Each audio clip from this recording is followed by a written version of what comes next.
Hello dear HSC 26 batch. Already ঘন্টা বেজে গেছে, ঘন্টা বেজে যাওয়ারই কথা, কারণ পরীক্ষার ডেট ফিক্সড হয়ে গেছে।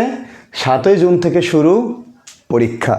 তো এখানে ইংরেজি ফার্স্ট পেপার এবং সেকেন্ড পেপারের জন্য যারা সাজেশন পেতে চাও আমাদের পেজের সাথে কানেক্ট থাকো। ইনশাল্লাহ আশা করি তুমি 100% কমন সাজেশন পেয়ে যাবা। আজকে আমরা কথা বলবো সিন প্যাসেজ নিয়ে। ইংরেজি ফার্স্ট পেপার দিয়েই কিন্তু আসলে A+ কনফার্ম করতে হবে। সো আমরা কিছু সিন প্যাসেজ এবং যে সিন প্যাসেজগুলো হচ্ছে আমাদের ফার্স্ট সিন প্যাসেজ এবং ফ্লো চার্ট সামারির জন্য আমরা নির্ধারণ করছি। এরকম আজকে আমরা 10টি প্যাসেজ নিয়ে কথা বলবো। চলো দেখি।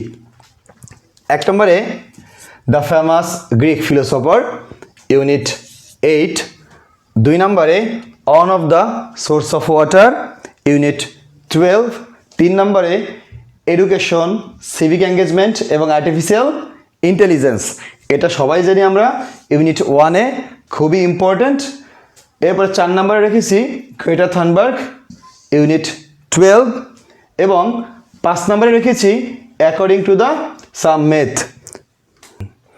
এরপরে আমরা 6 নম্বরে রেখেছি হোয়েন দ্য গার্লস ম্যারিড, অর্থাৎ এই যে ইউনিট 9, এটা কিন্তু আসলে অনেক বেশি ইম্পর্ট্যান্ট। সো এখান থেকে আমরা মোটামুটি 3টা প্যাসেজই দেখার চেষ্টা করব।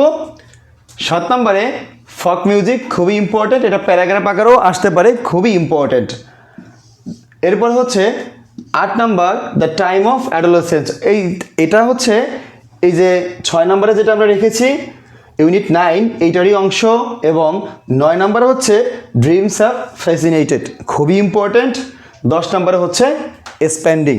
তুমি যদি এই 10টা প্যাসেজ দেখে যেতে পারো এবং এর খুঁটিনাটি জানো, তাহলে আশা করি ফ্লো চার্ট এবং সিন প্যাসেজ তোমার হবেই।